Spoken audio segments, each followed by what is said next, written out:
Now then, hello folks and welcome back to my video gaming channel, Retro Gamer Diaries. DURELL Software Limited. Though not nearly as prolific as other software houses of the 1980s, DURELL Software has developed some great games. Based in Taunton, Somerset in the United Kingdom, DURELL Software began life in February 1983 when Robert White plonked a 48 Oric and an Epson printer on his desk and began writing home computer software. While the Oric has not proved to be a runaway success story, DURELL done a pretty good job.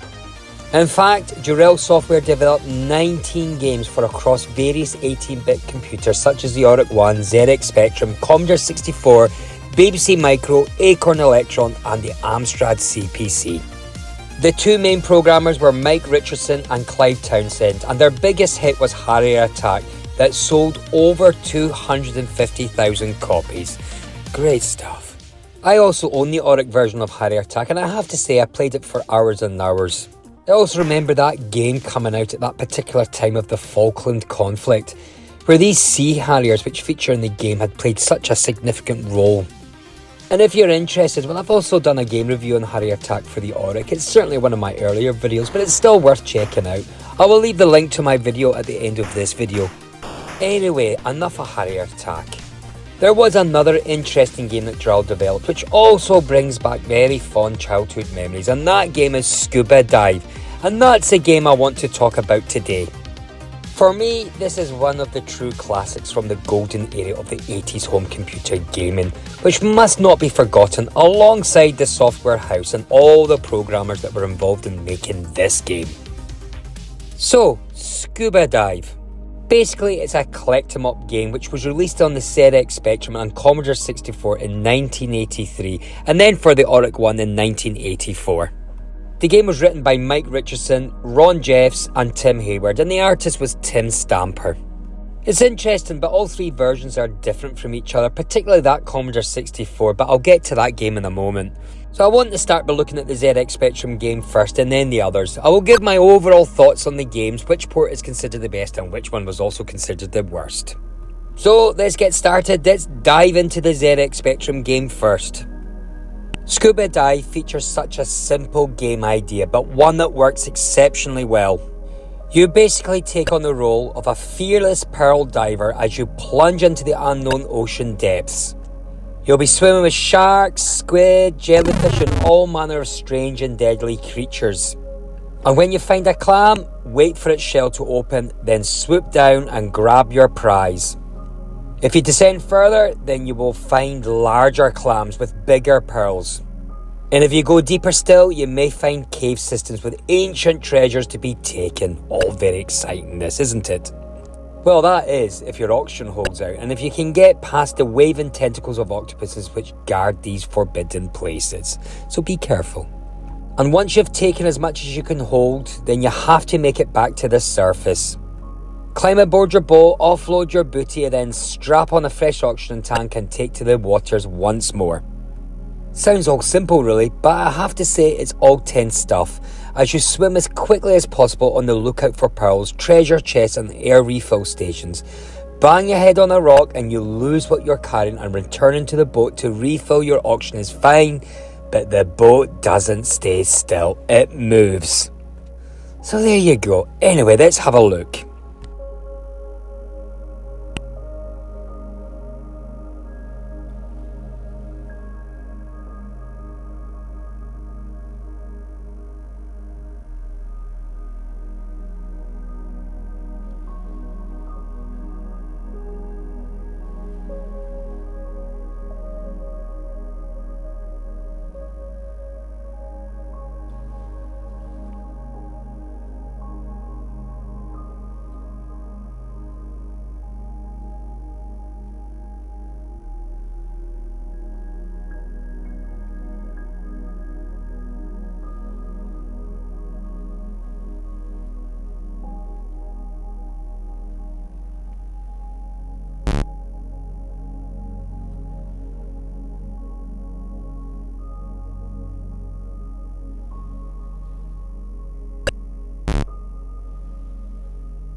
Okay, so I would say that Scuba Dive on the ZX Spectrum is a difficult game. I would certainly say that level 1 is the easiest level with fewer sharks and predatory fish. But once you get to level 4, then it's insanely jam-packed with deadly creatures. There's certainly a feeling whether it's possible to progress at all. It is a tall order, it is a difficult game, but stick with it. I mean, I did find Scuba Dive oddly satisfying. I mean, if you get out with your gold and diamonds, it does feel great. Just as a result of how hard this game is, it feels like you've achieved something. So although there is a steep learning curve with the game, and luck is a bit of a factor, please don't let that put you off. I would give this game a try. Stick with the game. I was also impressed with the overall looks of this specky game with its excellent colour and graphics. I mean, these fishy graphics are pretty good for the time. However, one criticism of the game is the almost non-existent sound. I really wish they had improved upon this. I mean, if you take Echo the Dolphin, albeit it's a game that's much further in the years, it was a very atmospheric game, and then what made that game particularly good was the sound and the music. Outstanding. And I kind of think that Scuba Dive, albeit it's a much earlier game, it did lose out by not having that sound. It could have done with a soundtrack just to make it a bit more atmospheric. That's all I'm saying.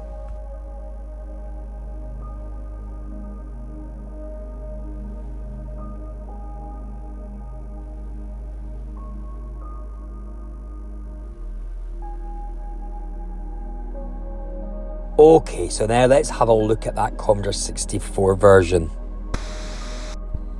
Firstly, I need to say this right away, Scuba Dive in the Commodore 64 is a poor conversion.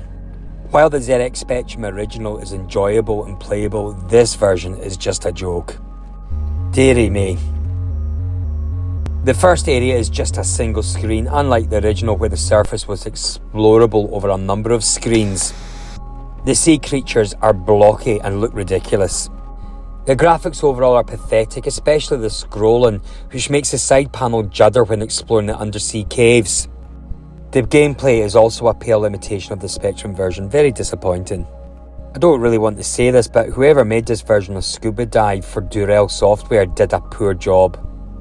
My expectations for the Commodore 64 should have been much better than this. It should have actually been much more superior in the Spectrum version, but it isn't. Let's have a further look at the game anyway.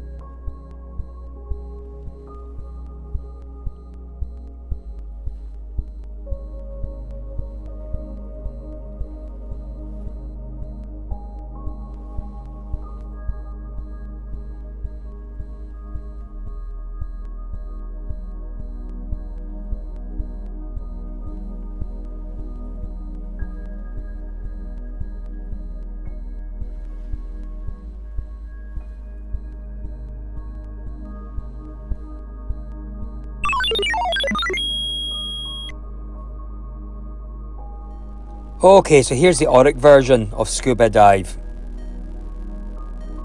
The Oric game was written by Ronald Jeffs, who also wrote Harrier Attack and I, so that's a good start, isn't it?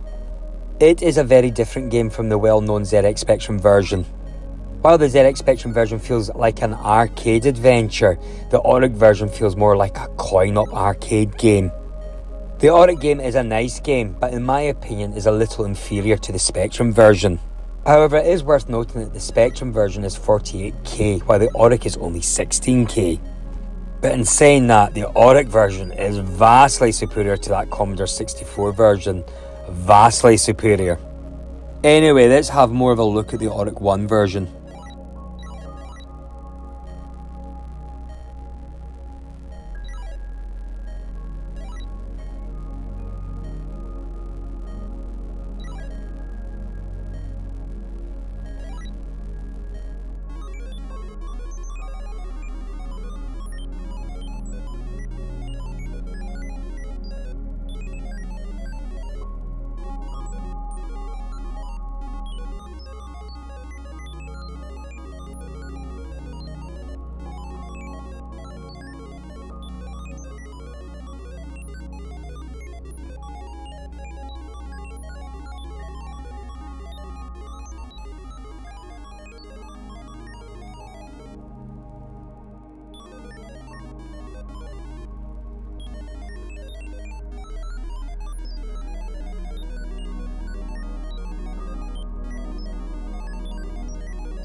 Okay, so how would I rate these 3 games? Well, in first place, it's got to be the Specky Scuba Dive game. This is a must play for me.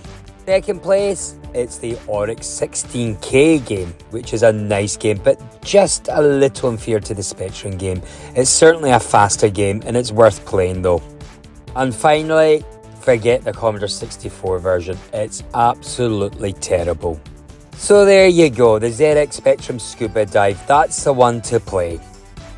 Okay folks, that was my short review of Scuba Dive on the ZX Spectrum, the Commodore 64 and the Oric. I hope you enjoyed my video. If you did, then please press the like button. However, it would be great for you to subscribe to my young channel. If you already have subscribed to my channel, then I must thank you all. Until my next video, have a great day and I hope to see you all soon. Take care, thank you and bye bye.